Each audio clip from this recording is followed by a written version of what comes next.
good, the bad, and the ugly show.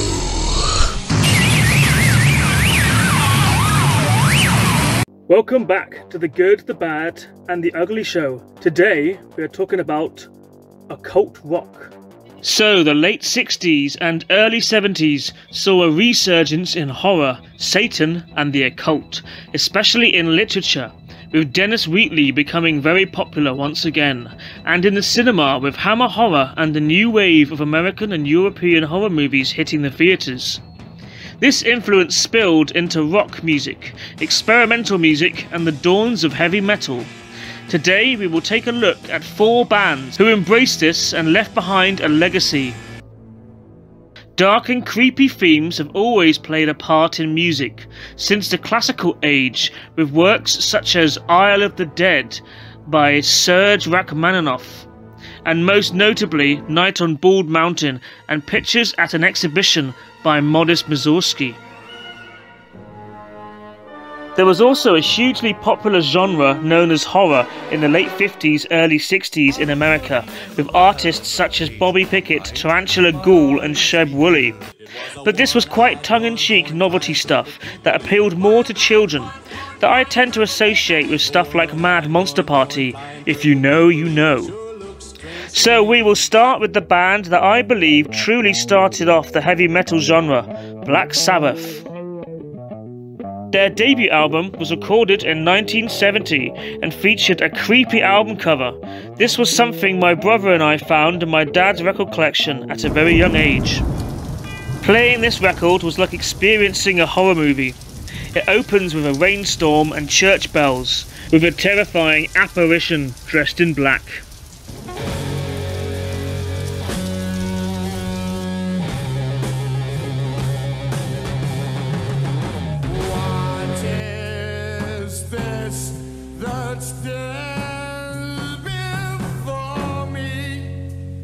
The theme of the songs are dark and mysterious throughout. The band themselves are named after a Mario Bava movie, and they cited Dennis Wheatley as a direct influence for their writing lyrics. As the 70s drew on, they tried to shake off their dark image and move into different directions. This, however, didn't really suit the band, and they soon went back to embracing who they are, and still do to this day. The next band we will look at are Black Widow, a band I only discovered about 10 years ago. They released their debut album Sacrifice also in 1970, and it featured the wonderful song Come to the Sabbath, an atmospheric and sinister song that's a lot of fun and very catchy, a perfect song for a Halloween playlist. Come to the Sabbath, come to the Sabbath, Satan's there. Come to the Sabbath, come to the Sabbath, Satan's there. Come to the Sabbath, come to the Sabbath, Satan's there. Come to the Sabbath, come to the Sabbath, Satan's there. Come to the Sabbath, come to the Sabbath, Satan's there. Other tracks such as Sacrifice, the title track, and Attack of the Demon also pack a punch, and I definitely recommend this album. The band released 2 more albums before disbanding in 1972. Next we move into something a bit more experimental with Mort Garson and his Dark Moog masterpiece Black Mass Lucifer. This electronic instrumental album was released in 1971 and brought occult rock and abstract synthesizer music together. Although far more obscure and less talked about than the previous bands we looked at, this is another important and fantastic album from the dawn of occult rock and experimental electronic music. Certainly worth adding to your collection. This album was out of print for 35 years until its reissue in 2018. And finally, the last band we're looking at today are none other than the American rock band Coven. Recognised by some to be the band that introduced the Sign of the Horns to rock metal culture. They released their debut album Witchcraft Destroys Minds and Reaps Souls in 1969.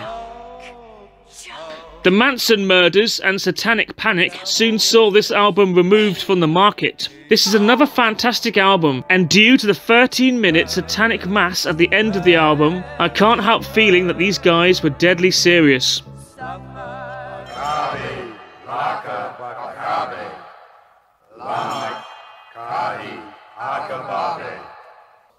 Save us, Lord Satan, from the treacherous and the violent. Oh, Satan, spirit of the earth, God of liberty, open wide the gates of hell and come forth from the abyss by these names. They did, however, go on to have a top 40 hit in 1971 with One Tin Soldier.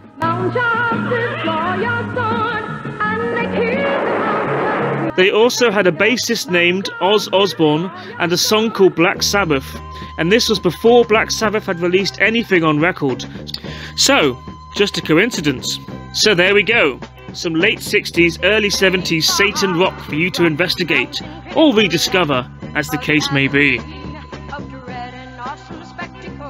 I know we have only scraped the surface of this genre today, but these are just 4 bands I wanted to mention.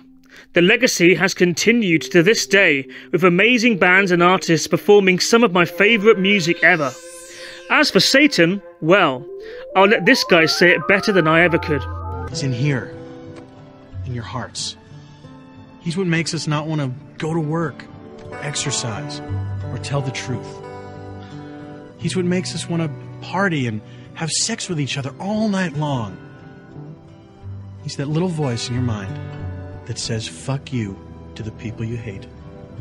Now, please like, share, and subscribe to The Good, The Bad, and The Ugly Show. Because there's no room left in hell.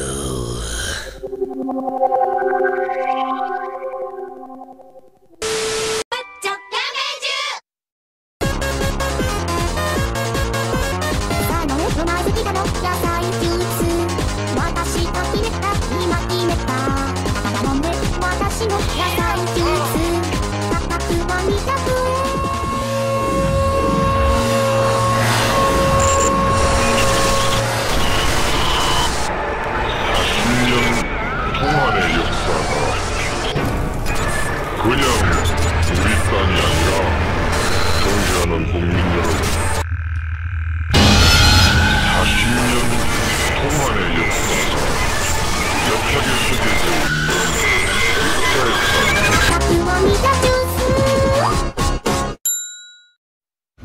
これは